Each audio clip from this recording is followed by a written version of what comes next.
Obrigado, meu irmão. Eu os convido ao texto de Mateus, capítulo de número 15. Mateus 15. Nós vamos ler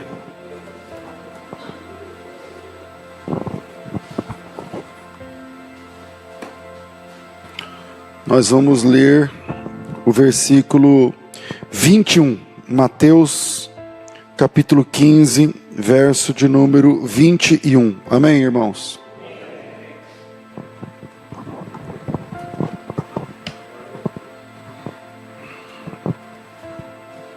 Vou mudar na foto aqui para ser leído, pronto.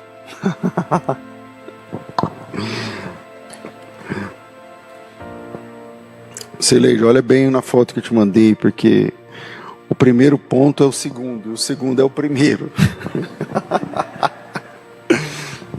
Deixa eu ficar comportadinho aqui para fazer o corte lá da câmera. Mateus capítulo de número 15, versículo de número 21, diz assim o texto: Partindo Jesus dali, retirou-se para os lados de Tiro e Sidom. E eis que uma mulher cananeia, que viera daquelas regiões, clamava: Senhor, filho de Davi, tem compaixão de mim, minha filha está horrivelmente endemoninhada. Ele, porém, não lhe respondeu palavra. E os seus discípulos, aproximando-se, rogaram-lhe: Despede-a, pois vem gritando atrás de nós. Mas Jesus respondeu: Não fui enviado senão as ovelhas perdidas da casa de Israel. E ela, porém, veio e o adorou, dizendo: Senhor, socorre-me. Então ele, respondendo, disse: Não é bom tomar o pão dos filhos e lançá-lo aos cachorrinhos. E ela, contudo, replicou: Sim, Senhor, mas os cachorrinhos também comem das migalhas que caem da mesa dos seus donos. Então Jesus disse: Ó mulher, grande é a tua fé. Faça-se contigo como queres. E desde aquele momento, a sua filha ficou sã. Amém. Meus irmãos, hoje eu quero falar sobre o silêncio de Deus e as nossas atitudes. O silêncio de Deus e as nossas atitudes. Que bom te ver, Desirê. Tá bem, filha? Mais ou menos. Bem é uma palavra muito... Mas que bom te ver. Você está fora do hospital há quanto tempo? Faz chegar em mim aí o que ela falou. Não, ficou no hospital 80 dias, mas você está fora do hospital semana passada. Que bom. Glória a Deus. Porque o seu marido só vem no culto. Glória a Deus. Deus abençoe. Que bom. Fiquei feliz. Vamos lá. Jesus... O que isso significa? Jesus partiu para os lados de Tiro e Sidom. O mapa de Israel tem ao norte o Mar da Galileia. O Mar da Galileia fica lá em cima. E o Mar da Galileia, ele não é o limite, mas ele é quase que o limite do país. Então, acima do Mar da Galileia, você tem Cesareia de Filipe. Passou a Cesareia de Filipe, você tem o Monte Hermon e as divisas. Então você tem para cima, à direita, a Síria, para cima, um pouco à esquerda, você tem o Líbano, você tem outros países, né?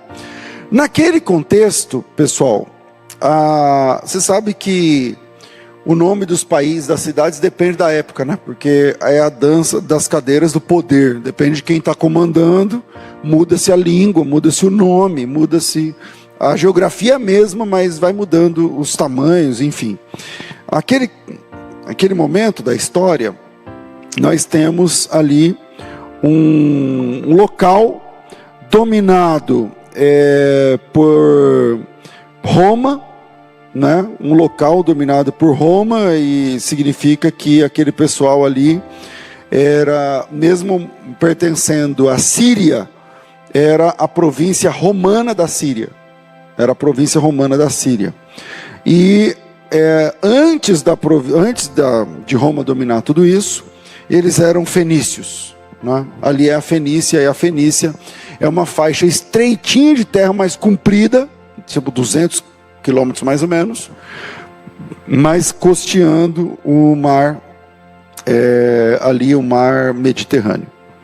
E esse lugar, ele nunca pertenceu a Israel. Então, quando você fala assim, quando você lê nesse versículo 21, Jesus, partindo dali, foi para os lados de Tiro e de Sidom, ele está fora do país. Então, Jesus está fazendo uma viagem internacional a pé mesmo, porque é tudo muito perto. Então, ele está saindo do território e indo, tipo, eu sou mato-grossense, sou sul-mato-grossense, e para nós, o Mato Grosso do Sul faz divisão com o Paraguai. Então, para nós, fala, fulano foi aonde? Ah, ele está no Paraguai, mas ele volta a tal hora. Porque é muito perto para a gente. Ponta Porã faz ali 40 minutos, sei lá, você está no Paraguai. E é mais ou menos isso. Então, Jesus, quando nós lemos que ele vai para os termos de Tiro e de Sidom, significa que ele saiu do país. E essa curiosidade se torna ainda mais interessante em Marcos no capítulo 7, porque lá em Marcos capítulo 7 também conta essa história a partir do verso 22, e a Bíblia diz que lá em Tiro e Sidom, Jesus arrumou uma casa. Veja, já sabemos que a região de Tiro e Sidom é outro país, tem que dar o passaporte, e Jesus entra lá em Tiro e Sidom, e ele arruma uma casa. Ele era famoso na Galileia, a Galileia é no norte, o norte faz divisão com tudo isso. E ele arrumou uma casa, e a Bíblia diz que ele não queria que ninguém soubesse. Sabe aquele dia que você não está para ninguém?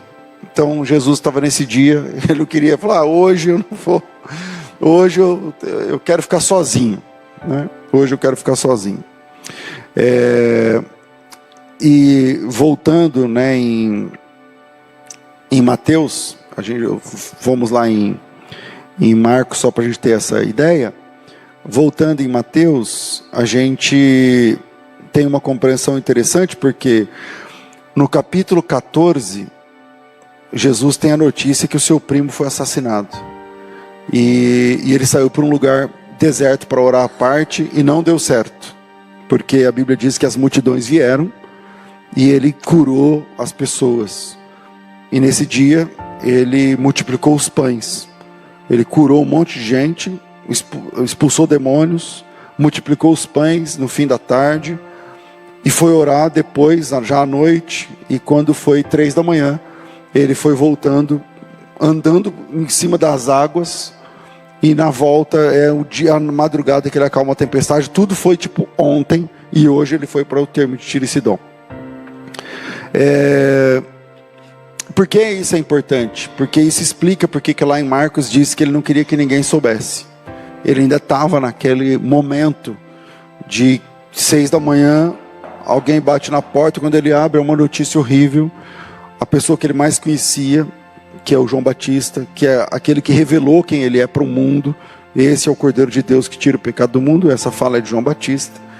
E o João Batista estava preso, mas ele foi assassinado brutalmente, com requintes de crueldade. A sua cabeça foi arrancada do corpo, foi ofertada numa bandeja, numa festa. É horrível. E isso talvez explica porque Jesus vai para os termos de Tiro e Sidom para ficar sozinho, porque quando ele quis ficar sozinho ao receber essa notícia em Mateus 14, lá em Israel não deu certo. Então ele vai para fora do país e fala que eu não estou para ninguém hoje e tal, alguma coisa assim. Eu não sei onde ele arrumou essa casa, não sei os detalhes, a Bíblia não especifica. Mas lá também não deu certo para ele ficar quieto, sem receber visitas, por conta da mulher que vai aparecer aqui no texto. Bom, Mateus 15 conta essa história, Marcos capítulo 7 conta essa história, e lá em Marcos a Bíblia chama essa mulher de Ciro Fenícia, versículo 26, 7, 26. Essa mulher era grega. Pensa na salada étnica, a gente pode tentar desenrolar isso daqui a pouco, mas a mulher era grega, de origem Ciro-fenícia,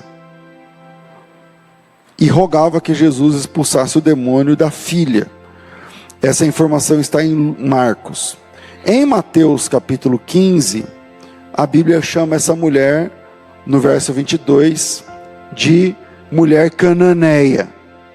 A gente pode tentar desenvolver isso daqui a pouco.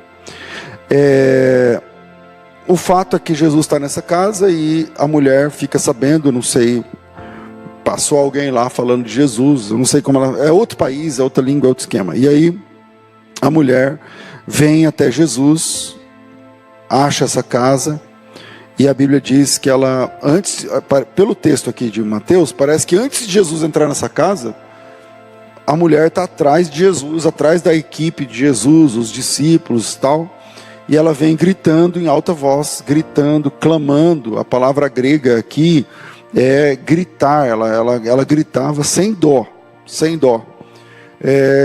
Senhor, filho de Davi, tem compaixão de mim, a minha filha, ela está horrivelmente endemoniada.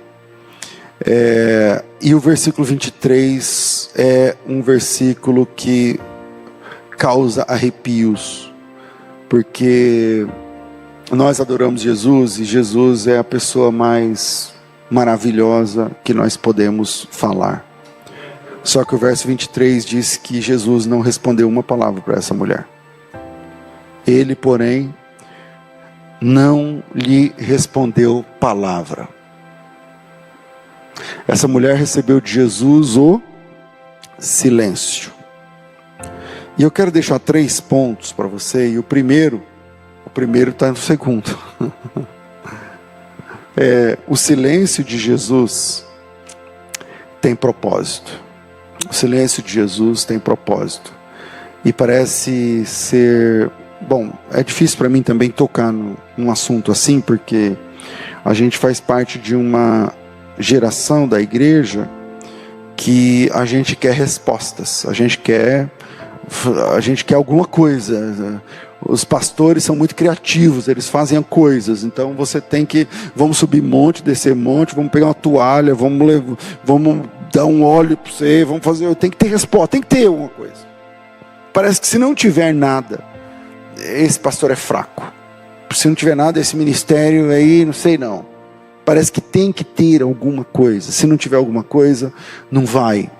E a Bíblia diz que Jesus, porém, não respondeu palavra. Não respondeu palavra. Quer dizer, se ele não respondeu palavra, não significa que ele não respondeu nada, porque o silêncio também já é uma resposta. O silêncio também é uma resposta. E o silêncio de Deus, pastor, eu estou orando por um propósito e eu também não tive resposta. Deus está em silêncio comigo? Pode ser que sim. Deus não falou nada, não respondeu nada, porque a gente ora, e depois que a gente ora, a gente fica esperto, né? Vamos ver, eu orei, né? Agora vamos ficar. Essa música, esse louvor, será que é?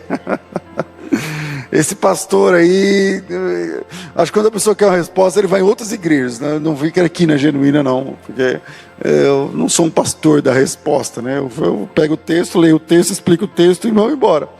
Mas aí quando a pessoa quer uma resposta, quer porque quer, então é rádio, aumenta o volume, não sei não, hein? Aí vai no Instagram, vamos scrollar no Instagram, acho que isso aqui é para mim, eu acho que não é, eu acho que não é. E tá cheio de crente atrás de respostas, e isso é um mercado, né? Isso é uma demanda, é um mercado isso aí. Então o pessoal que gosta de ser mais espalhafatoso, já chega aqui, olha, talvez tenha alguém aqui buscando uma resposta, e aí você já fica cantando. Se a pessoa não falar nada, você já está cantando. Ligada, né? Então, se eu chego aqui e falo, olha, queridos, eu não sei fazer as caras, mas, queridos, é o seguinte, e eles têm os jargões, né? Eu não conheço a sua vida, mas Se tiver alguém aqui buscando uma resposta, a resposta é não, é sim. Deus está falando, eu estou contigo e não abro. E, sei lá, essas coisas. E aí a pessoa fala, peguei, é para mim.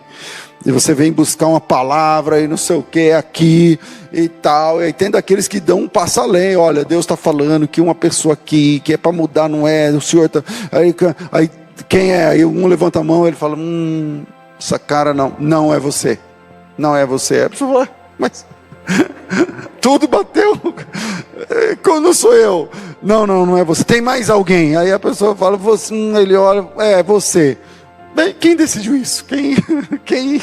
Enfim, é um mercado. Isso gera um mercado da fé, onde gera pessoas sinceras, não duvido da sinceridade, pessoas honestas.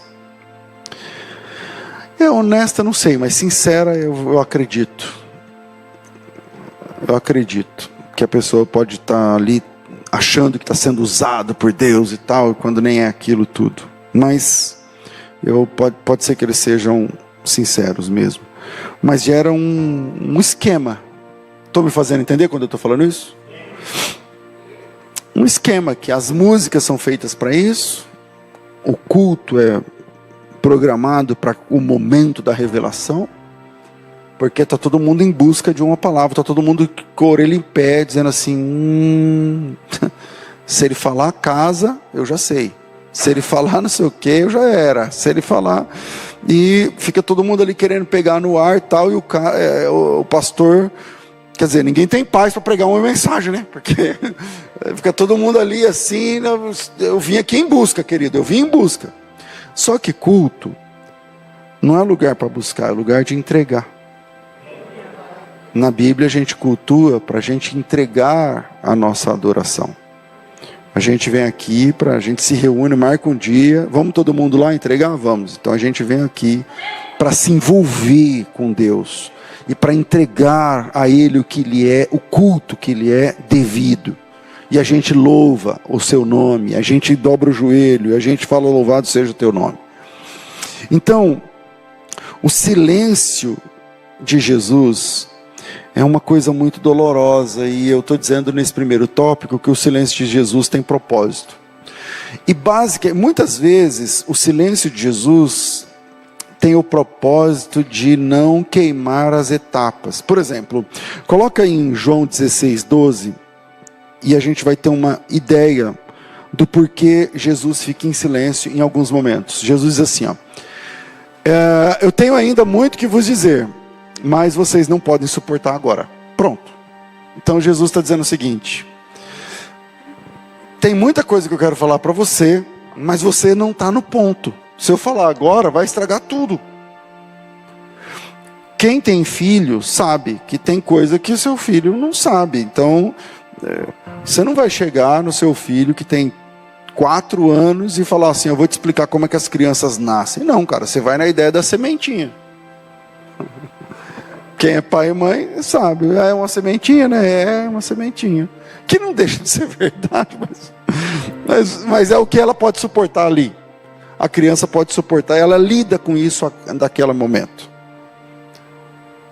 É verdade a historinha lá da sementinha, que aí a mamãe não sei o que, ficou na barriga e cresceu a sementinha? Não, né? Não é mentira. Mas é o que ela pode suportar agora.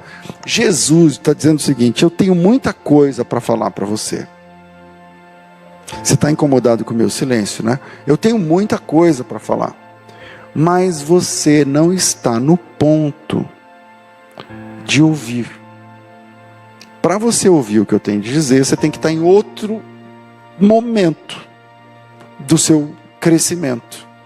Você não está pronto agora. Então, o silêncio de Jesus tem propósito. O silêncio de Deus, às vezes, é a resposta mais suportável, em alguns casos. Porque se ele fosse falar mesmo, então a gente não ia conseguir suportar a fala de Jesus naquele momento. A Bíblia diz que a mulher era cirofenícia, a Bíblia diz que ela era grega, a Bíblia diz que ela era cananeia. Essas informações estão intercambiavelmente entre Marcos 7, 24 em diante, Mateus 15, 21 e 22 em diante. Por que que essa mulher era Ciro-fenícia? Era Ciro-fenícia porque ela era da Síria. Mas naquela época, embora se chamasse Síria, aquela faixa fazia parte da Fenícia, aquela faixa estreita de terra que eu falei para vocês, na beira-mar, né, ali no mar Mediterrâneo. A Fenícia fazia a costa do Líbano, da Síria, do norte de Israel e tal. Por que que a Bíblia diz que ela era grega?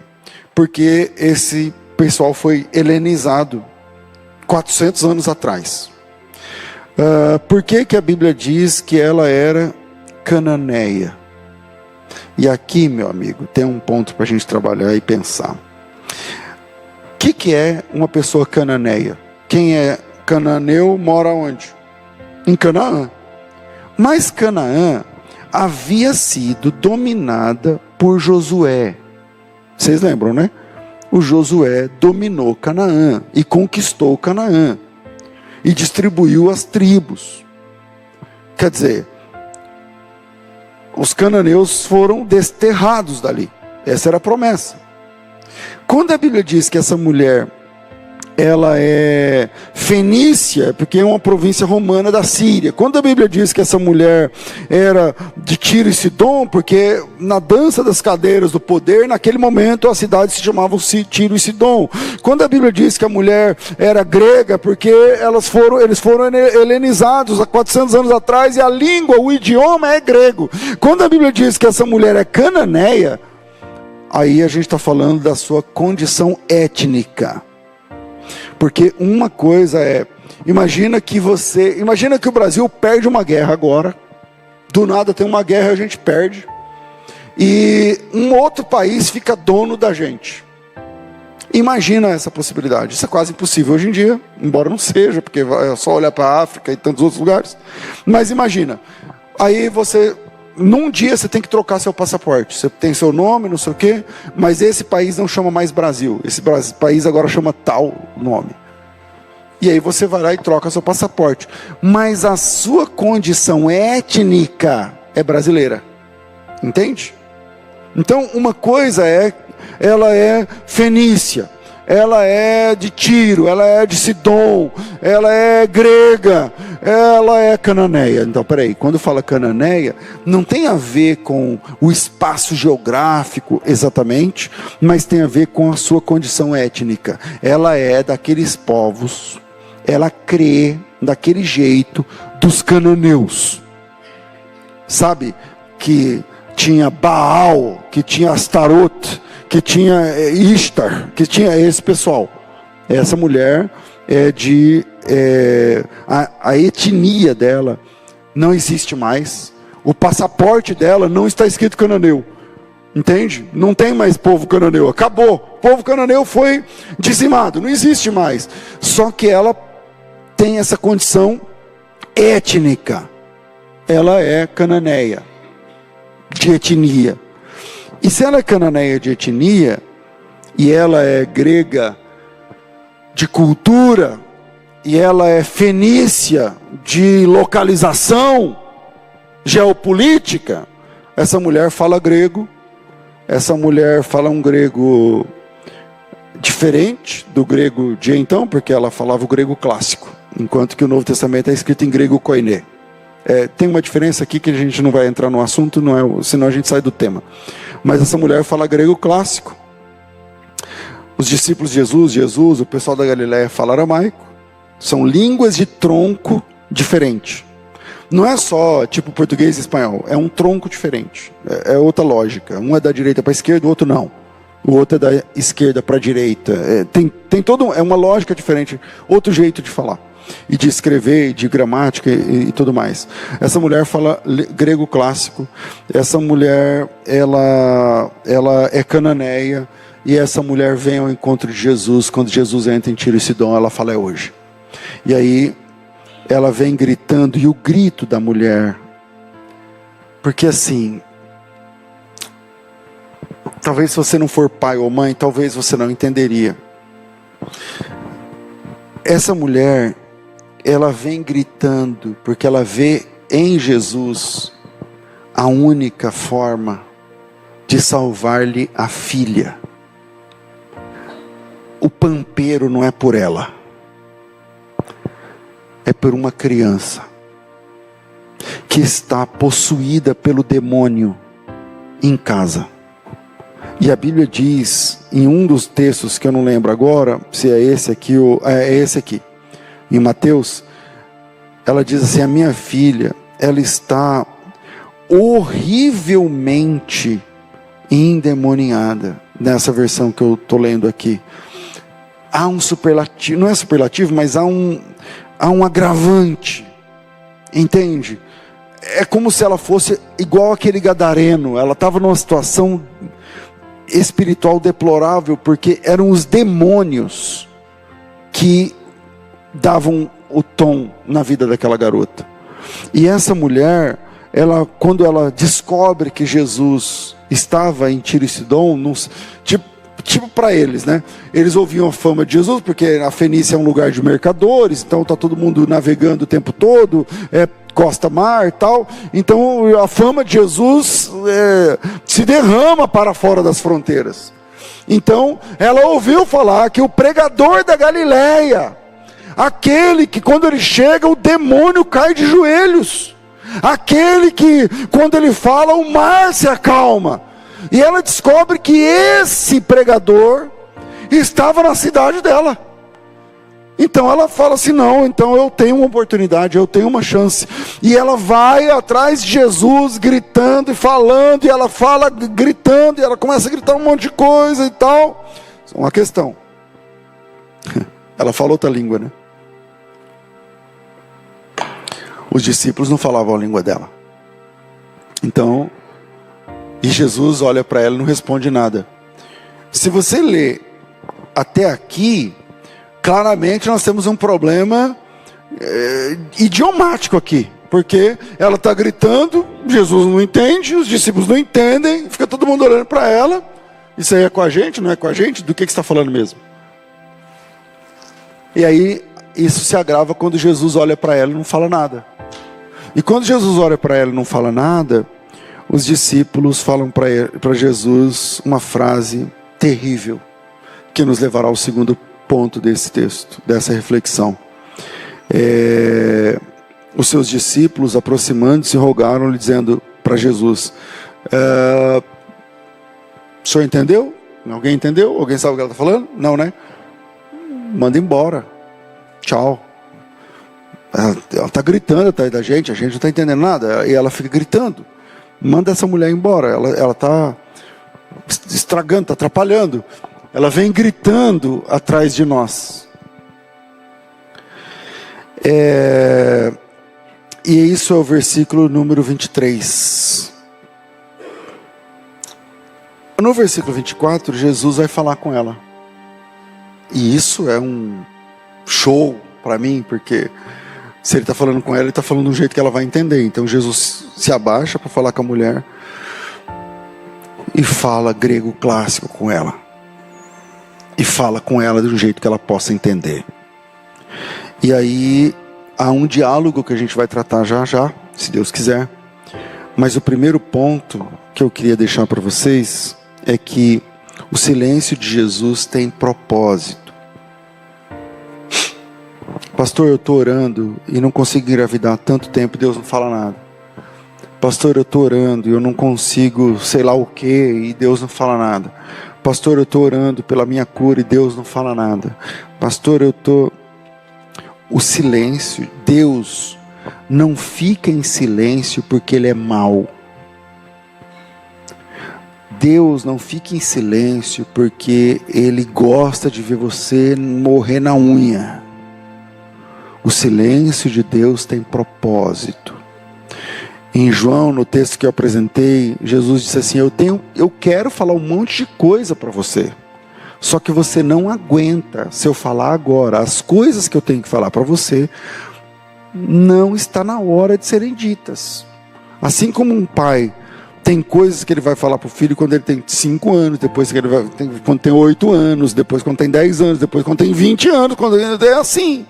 Porque se eu pegar o que eu falo para o meu filho que tem 18 anos agora e fosse falar para ele quando ele tinha 5, eu matava o menino.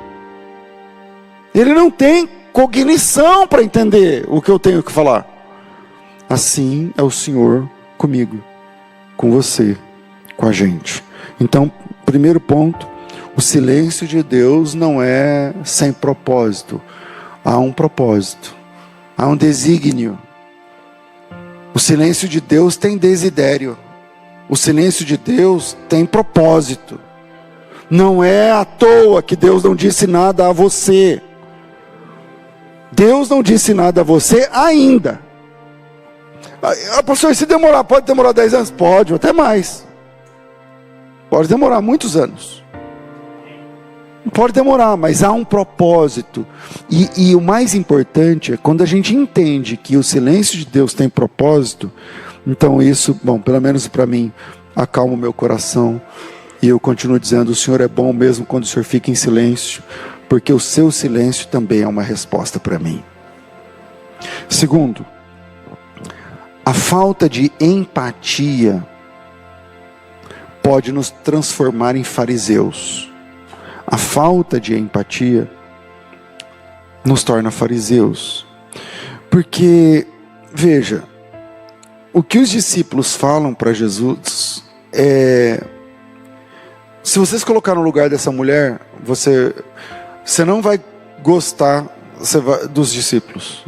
O que eles fizeram aqui, você não vai gostar. Se você está no lugar dessa mulher, na hora que terminasse tudo ali, você ia falar, abrir o Instagram e falar, deixar de seguir Pedro, Tiago, João, André, sei quem, deixar de seguir, vamos deixando. Por quê? Porque é o seguinte, cara, no momento mais crucial da vida dessa mãe, a palavra e a atitude dos discípulos eram no sentido de silenciá-la. Só que o que é um discípulo? Um discípulo é um ajudante de Jesus, é um aluno de Jesus, é alguém que Jesus está treinando para trazer pessoas a Ele. Sim ou não? É basicamente isso aí. O que um discípulo faz? Traz pessoas até Jesus. Agora você vê os discípulos na contenção. A pessoa quer vir até Jesus e eles se tornaram uma espécie de filtro. Grita muito. Não. Grita demais, você não. Fala muito estranho, você não. Peraí, para tudo. Que falta de empatia é essa? Que falta de empatia é essa? E essa, irmãos,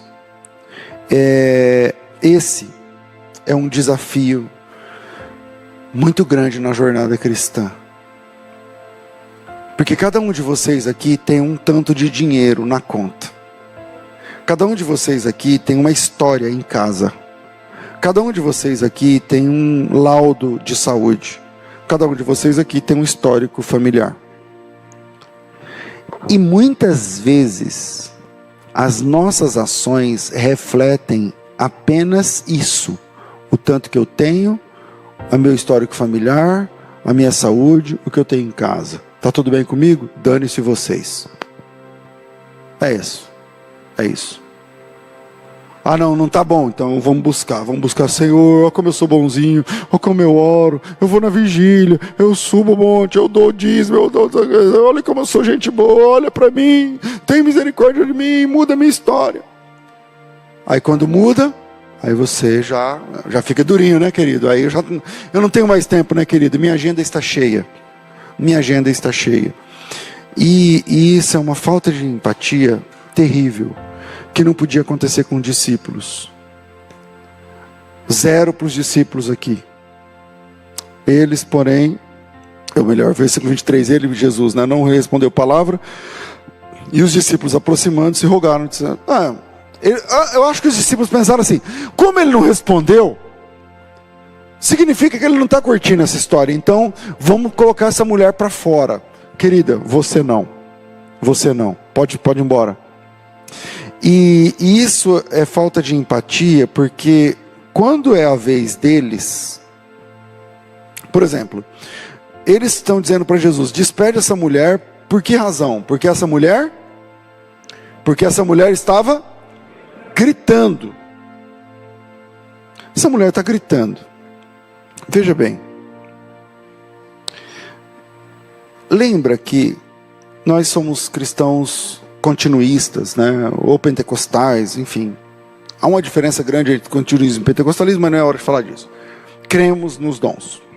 A genuína, geralmente, os irmãos creem nos dons, assim como eu.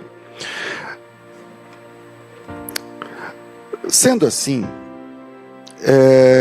se o irmão dá glória a Deus mais alto, fala em línguas alto, isso não é um problema para nós. Isso é um problema para nós? Não é um problema para nós, certo?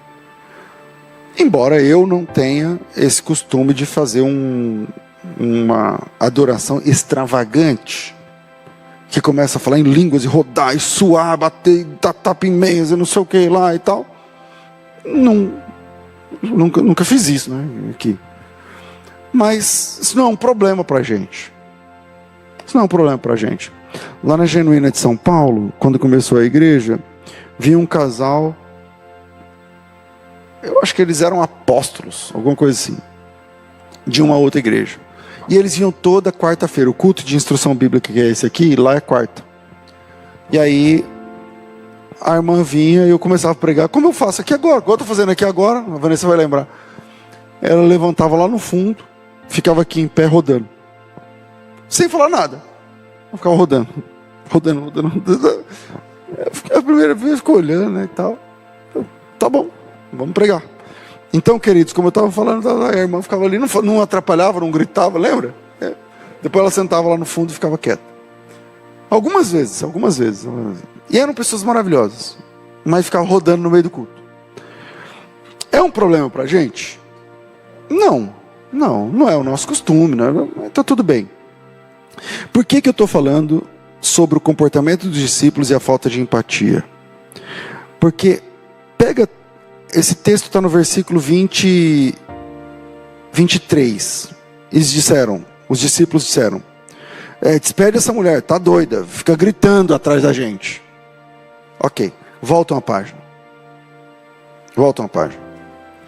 No capítulo 14, versículo 20 e poucos, esses mesmos discípulos estão num barco.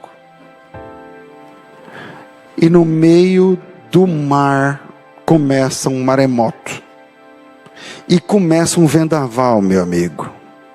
E Jesus tinha falado para eles, passa para o outro lado. E eles entraram no barco. E lembra que eu disse que Jesus tinha ficado orando? Jesus ficou orando até 3 da manhã. Jesus ficou orando de noitinha até 3 da manhã. 3 da manhã, porque a Bíblia diz que era na quarta vigília da noite. A noite é dividida em vigílias. E a quarta vigília da noite é a última, é das 3 às 6 da manhã. Sei lá, 4 horas, 4 e pouco, Jesus levanta da oração. E a Bíblia diz que quando Jesus vai para a beira d'água, que ele tinha mandado os discípulos de 7h30 da noite embora, quando ele chega lá 3h30, 4 da manhã, não tinha barco. Jesus olhou para um lado, não tinha barco. Olhou para o outro, não tinha barco. Ele falou, vou a pé. Só está eu aqui, vamos embora. E Jesus andou sobre as águas. E a gente acha que Jesus andou sobre as águas daqui e ali, mas 25 estádios, isso eu tenho que fazer essa conta, sei lá, vários quilômetros. Tipo daqui a Hortolândia, que Jesus andou sobre as águas. E aí Jesus vai andando sobre as águas. Quem quiser fazer a conversão aí de 25 estádios, depois me fala quanto é aí. Mas na minha cabeça aqui, está uns 8 quilômetros, 8, 10, sei lá, alguma coisa assim. E aí, Jesus andando sobre as águas, e o mar começou a ficar agitado, e Jesus está andando sobre as águas, quer dizer, em cima da água. E se ele está andando em cima da água, pensa na lua cheia, pensa de madrugada, antes da barra aparecer assim, e os discípulos lá lutando, e remando, e tentando, e não funcionando, nada funciona. Daqui a pouco eles começam a olhar, aparece um cara em cima, aparece um homem andando. E aí um cutuca o outro, e aí Jesus aparecia e sumia, né? Porque a água ficava assim, E ele está andando em cima, e quando está lá em cima, depois some, depois... Enfim, e aí os discípulos começam a ficar polvorosa, e no versículo 14, 26, obrigado, a Bíblia diz que os discípulos, ao ver andando sobre o mar, ficaram desesperados, e começaram a dizer, é fantasma, e tomados de medo, começaram a gritar. Espera aí, vamos lá. Senhor, despede essa mulher. Por que tem que despedir essa mulher? Porque ela fica gritando. Aí você volta uma página, o que eles estão fazendo na página de trás? Gritando. Mas gritando, tem agravante, né? E falando que Jesus é um fantasma. E gritando apavoradamente. Agora, quem está gritando? Pescadores. Marujos, homens do mar. Estão gritando porque não estão sabendo lidar com o mar. Quem na página da frente está gritando? É uma mãe. E ela está gritando pelo quê? Ela está gritando pela sua filha, cara. Então tenha mais empatia. Cala a boca. Você sabe o que está fazendo aquela pessoa gritar? Não, né? Então fica quieto. Se você é discípulo de Jesus, tenha mais empatia com as pessoas. Especialmente quando você censura publicamente aquilo que na página de trás você faz. Tenha empatia, especialmente quando publicamente você tem um discurso, mas na madrugada passada, depois das 3 da manhã, você estava fazendo a mesma coisa. Está fazendo a mesma coisa. E aí, isso nos transforma em fariseus, né? Porque o fariseu é que faz uma coisa e condena publicamente a coisa que ele faz em secreto. E essa posição, além de nos tornar fariseus, é feio, não é isso aí? É feio, porque Jesus, ele vê tudo. Ele sabe tudo. Jesus está vendo a mulher gritando pela filha endemoniada, e Jesus sabe que na página de trás, das 3 às 6 da manhã, era você que estava fazendo aquilo que você condena. E agora, quem poderá nos defender? Não tem Chapolin que resolva. Não tem Chapolin que resolva. Porque Jesus ouviu e acolheu o grito desses discípulos acalmando a tempestade. E por que é que ele não pode ouvir e acolher os gritos dessa mulher? Então é o segundo. A falta de empatia nos torna fariseus. Quando você condena publicamente aquilo que você faz em secreto, você é um fariseu. Quando você vem e lança uma pregação daquela que você, coisa que você mesmo faz, então você é um fariseu, cara. Você não entendeu nada. Você não entendeu nada. Você que era um cara chamado por Deus para trazer pessoas a Jesus, começa a barrar pessoas de chegar até Jesus. E o pior, você vira um filtro, só que é um filtro falso, né? Porque aquilo que você está filtrando, você mesmo faz. Aquilo que você está dizendo, hoje em dia, você também é dessa turma. Você também, na página de trás, estava fazendo a mesma coisa. E se não está bom o verso 26, é 26? Gritando, não sei o quê. E aí Jesus disse, calma pessoal, versículo 27. Sou eu. Não tenham medo. Aí o Pedro vem e fala, se és tu, manda eu ir ter contigo. Mas eu quero igual o senhor está indo, em cima das águas. Aí Jesus falou, então tá bom, vem. E aí o Pedro vai, e quando ele começa a ter medo, e começa a reparar, no versículo 30, na força do vento, e começa a submergir, começa a cair, e aí o Pedro também grita. Então o Pedro grita, os discípulos gritam, todo mundo grita. Por que estão enchendo o saco da mulher? Por que eles estão gritando? Porque agora é a vez deles. Agora eles é que não tem onde segurar. E quando você não tem aonde segurar, quando você olha para Jesus, você grita e fala: Senhor, tem misericórdia de mim, porque eu não tenho onde confiar. Eu não tenho onde segurar. Eu estou caindo e eu não tenho onde me apoiar. Eu não tenho apoio. Tem misericórdia de mim, me ajuda. E aí, quando é uma mulher que não tem onde segurar, porque essa mulher tem onde segurar? Não tem, né? A filha está endemoniada. A diferença é que ela não está na água. Mas ela também não tem onde segurar. Porque a sociedade dela não deu jeito.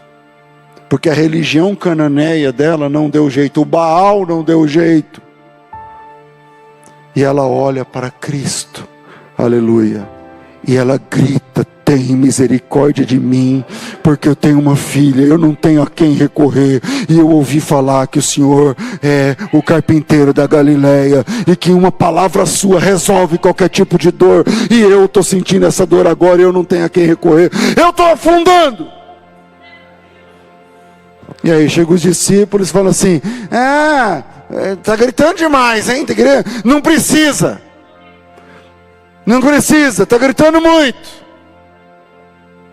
A falta de empatia nos transforma em fariseus.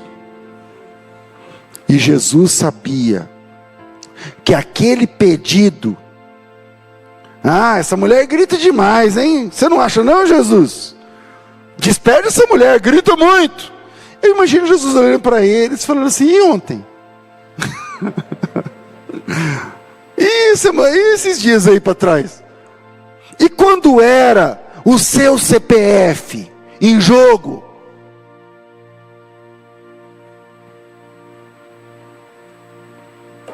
Essa mulher lida com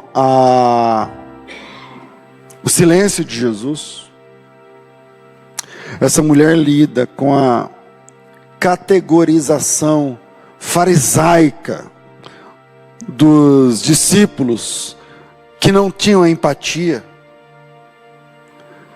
Eles sim podiam clamar pelos parentes. Eles sim podem gritar. Eles sim podem dizer: tem minha sogra aqui igual Pedro, ora por ela. Eles sim podem clamar pelos pais, dizendo assim: deixa eu enterrar meu filho. Eles sim. Agora ela é uma cananeia, né?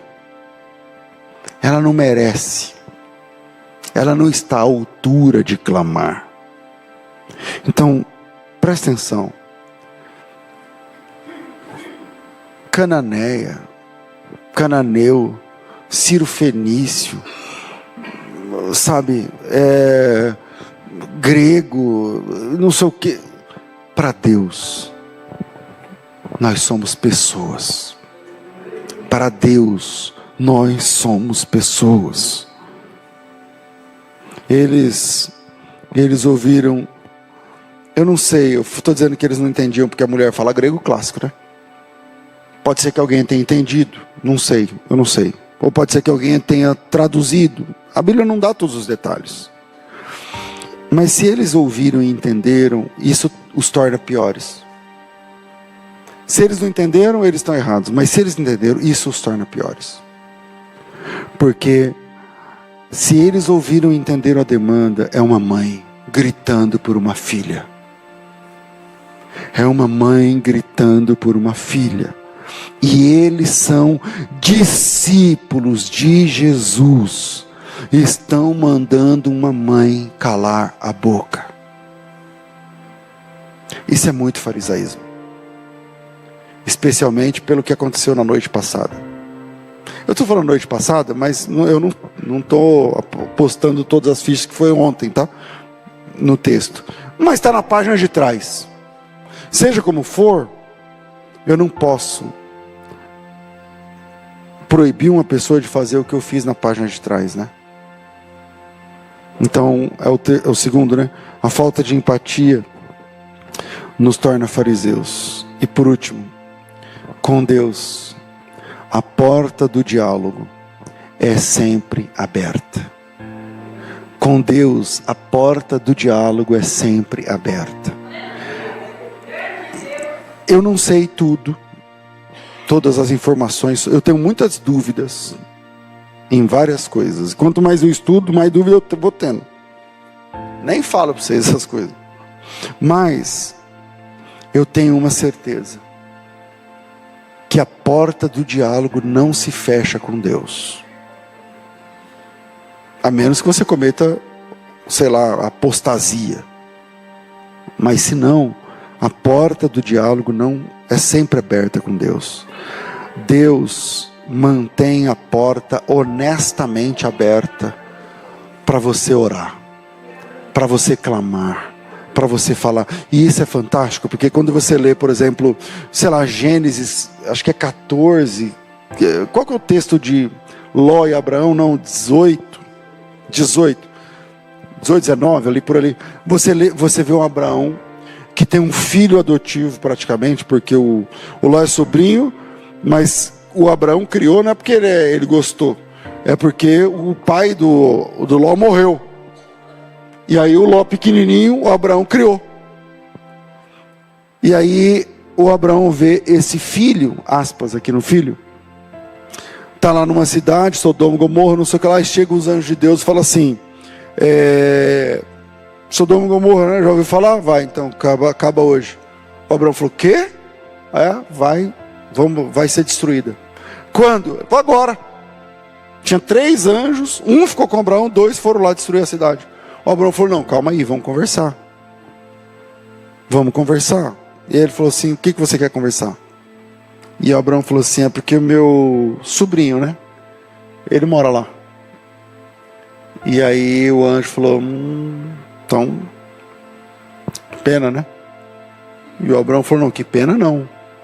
Você acha certo Deus destruir? Senhor, o Senhor vai destruir a cidade? Você destruiria o justo com o ímpio? E aí Deus fala para ele assim, não. E aí o Abraão fala assim, tá, e se lá tiver 50 justos, o Senhor vai destruir? E Deus dá a palavra dele a Abraão, dizendo, se lá tiver 50 justos, fica tranquilo que ninguém vai ser destruído. Só que não tem, né? E o Abraão falou para ele, tá, tipo assim, se tiver 40. E Abraão ganha de Deus a palavra de que se lá tiver 40 justos, ele não vai destruir. Mas só que não tem, né? E o Abraão vai diminuindo. E esse leilão, e essa negociação, termina em, eu acho que 5. Eu não lembro, eu acho que 5. Se lá tiver 5 justos, o Senhor destrói. Deus fala assim, então, só que não tem, né? Eu não destruo. Beleza, só que não tem, né? Não tem 5 justos. Eu não estou com o texto aqui, mas é basicamente isso aí. 10 justos. Então, se lá tiver 10 justos, e ele fala assim, então, só que não tem, né? Não tem. E aí Deus mostra para Abraão uma coisa fabulosa. Primeira, Abraão, você tem latência para conversar comigo o que você quiser, que eu vou responder você, e eu vou ouvir você. Essa é a primeira coisa fabulosa que eu vejo ali. Mas a segunda é que Deus mostra que o que destruiu Sodoma não foi a impiedade, a quantidade de ímpios, mas foi a falta de justos. O que destrói não é a quantidade de pecadores desgraçados, mas é a falta de homens e mulheres de Deus, que não tinha. E aí, é fantástico ver um texto como esse, o Abraão orando, quase que negociando. Eu sei que essa palavra é forte, não casa muito com a pregação, mas e se tiver 50, se tiver 40, 30, não, 20, não se fala mais nisso, 10. E Deus está lá com Abraão, tá, beleza, tudo bem, ok. Ou seja, com Deus, a porta do diálogo está sempre aberta. Você quer ver um texto que me tira do centro, a primeira vez que eu li? Números 27. as filhas de Zelofeade, porque Zelofeade era um cara justo, era um cara maravilhoso, tal, só que ele não tinha homens, só tinha mulheres, e ele morreu no deserto. Ele é com o pessoal que saiu do Egito, não sei o que, com Moisés e tal, e lá pelas tantas ele morreu. E aí quando chega na hora de Moisés distribuir as terras, fala, então fulano vai ficar com o norte, não sei o que, tal, antes de entrar em Canaã, ele não tem herdeiro. Então como ele não tem herdeiro, só herdava homens. Só homens herdavam a terra. Isso é Números 27, eu acho que é no começo, não sei o versículo, mas por ali. E aí, o pessoal, as filhas de Zelofeade, tem lá o nome Macla, uns nomes estranhos aí, quem quiser pôr nome em filho, tá aí, ó. Maquir, não sei o que, Macla, Noa, Ogla, Milca. Milca é nome hã? Tá vendo aí, ó? Pegou daí. Tirza, Milka parece que é nome de coisa de chocolate, né? Mas tudo bem. E aí essas meninas chegam e vão lá falar com Moisés, falam assim, escuta, essa lei aí não vale, não tá certa, né? E o Moisés falou, vocês estão loucas? Essa lei é de Deus. Ela falou, então, não tem como falar com Deus, não? Por quê? Não, porque meu pai era justo. Olha a demanda delas. Nosso pai morreu no deserto, e ele não estava entre os que se ajuntaram contra o Senhor, no grupo de Coré, lá da Abirão, aqueles caras. Nosso pai era justo, só que ele morreu no pecado dele e não teve filhos. Só tem nós, e só tem menina. É justo. Fala aí com Deus, se a lei é de Deus, fala com ele aí. O Moisés olhou, falou, mas é a lei, eu recebi de Deus a lei. Falei, então fala com ele. O Moisés foi lá e falou, Senhor, é o seguinte, tem as filhas de Zelofeade aí, e elas estão falando que a lei não está batendo, não sei o quê. Sabe o que Deus falou para Moisés? Deus falou assim, elas estão certas. Vai para... O Senhor disse a Moisés, as filhas de Zelofeade falam que é justo, pode dar posse para elas aí. Espera aí, para tudo. É uma regra, é uma lei, e essa lei é de Deus. Isso ferve a minha cabeça. Aí as meninas vão orar e vão falar assim, não, fala com ele aí, não foi ele que deu a lei? Então conversa com ele, fala da gente, explica aí, fala do meu pai. Quem era meu pai? E ela falou, ele morreu pecador, mas ele não é um rebelde. Só que ele não teve menino, só teve menina. Eu sei que a parada aqui, ela é montada em cima do macho, em cima do homem. É patriarcal e não matriarcal. Mas fala para Deus abrir uma exceção, né? Porque, e a gente? Que servimos a Deus o tempo todo? Fica como? Deus falou assim para Moisés, as meninas são certas, pode dar para elas a terra. Ou seja, com Deus, a porta do diálogo está sinceramente aberta. Está sinceramente aberta. Voltamos ao texto, porque eu já passei 5 minutos. Mateus 15, né? Mateus 15, 20 e poucos. 21 lá. Aí Jesus não tinha dito palavra, e os discípulos disseram, versículo 23, despede essa mulher, está gritando demais. E Jesus respondeu, e aí Jesus vai abrir o diálogo com a mulher. E Jesus fala para ela, olha, pode ser que esse diálogo de Jesus é em grego clássico, não dá para saber. E Jesus fala para ela de um jeito que ela entenda, olha, eu não posso tomar o pão dos filhos e dar aos cachorrinhos, porque... E por que Jesus fala isso? Por conta do lance de que ele veio para o que era seu. Quem é o seu? Os judeus. Essa mulher é judaica? Não. Essa graça vai se derramar sobre os pagãos, mas isso é depois da cruz. Aquela não era a hora da graça alcançar pagãos. E essa mulher é pagã. Você está entendendo? Então, Jesus abre o diálogo com a mulher. Assim como Deus abriu o diálogo com Abraão, assim como Deus abriu o diálogo com as filhas de Zelofeade, assim como Deus abre o diálogo com você. Não é porque você é bom, não é porque você merece, é porque Ele é bom. E porque Ele é bom, você pode ter uma certeza: as portas não se fecham, as portas do diálogo não estão fechadas com Deus. Ele vai ouvir. Ele vai ouvir. Esse é o Deus da Bíblia. E você tem de Deus uma garantia: você pode clamar e Ele vai ouvir. Ele vai ouvir.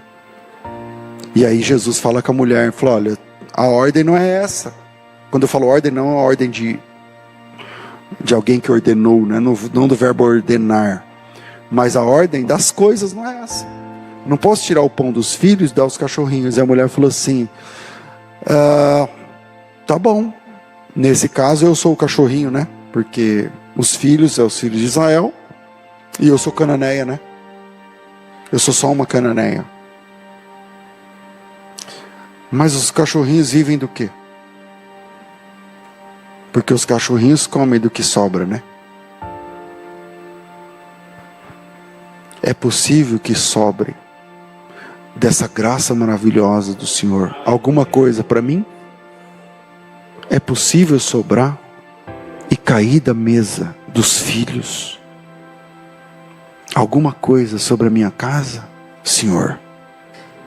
E o mais interessante é que o versículo 25, quando Jesus fala assim: eu não fui enviado senão as ovelhas perdidas da casa de Israel. Eu pulei esse aqui sem querer. A primeira fala de Jesus que abre o diálogo é: eu não fui enviado senão as ovelhas perdidas da casa de Israel. Há uma ordem: primeiro a casa de Israel, depois os pagãos, primeiro os filhos, depois os cães, porque cães era a forma como os judeus se referiam aos pagãos, os gentios.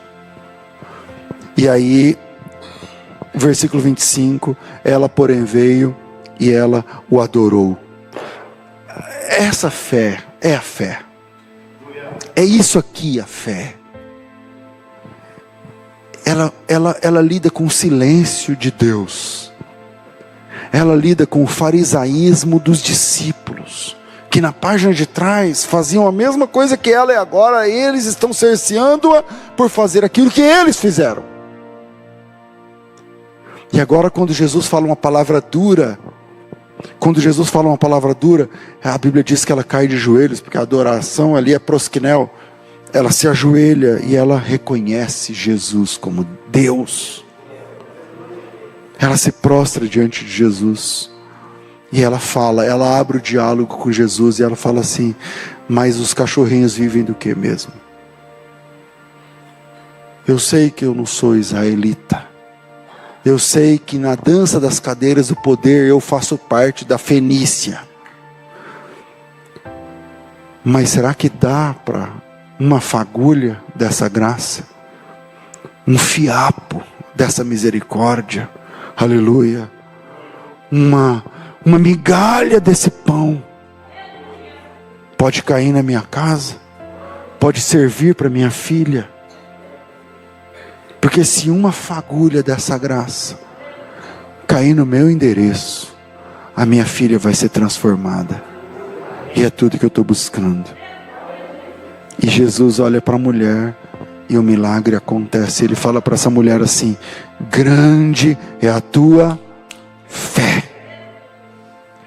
Grande é a tua fé. Só para efeito de comparação, os discípulos também gritaram na página de trás. O Pedro fala assim: és tu mesmo, manda que eu ande sobre as águas, sei o que lá. E ele grita também. E quando termina, quando Jesus socorre Pedro, isso é 14:31, quando Jesus socorre Pedro e põe Pedro para dentro do barco, Jesus olha para Pedro e fala assim: você é um homem de pequena fé. Você é um homem de fé pequena, tacanha. Sua fé é P. E quando Jesus olha para essa mulher no 15:28, ele fala para essa mulher: a sua fé é XXG. Mulher, grande é a tua fé. A tua fé é grande porque você não é fariseu. A tua fé é grande porque você não é fariseia. A tua fé é grande porque você abre a tua boca e é sincera comigo, e você fala comigo e eu falo com você. Mulher, grande é a tua fé. Faça-se contigo como você está orando. E a Bíblia diz que desde aquele momento a garota ficou sã. Então, com Deus, a porta do diálogo é sempre aberta honestamente. Que Deus abençoe você, meu irmão, em nome de Jesus.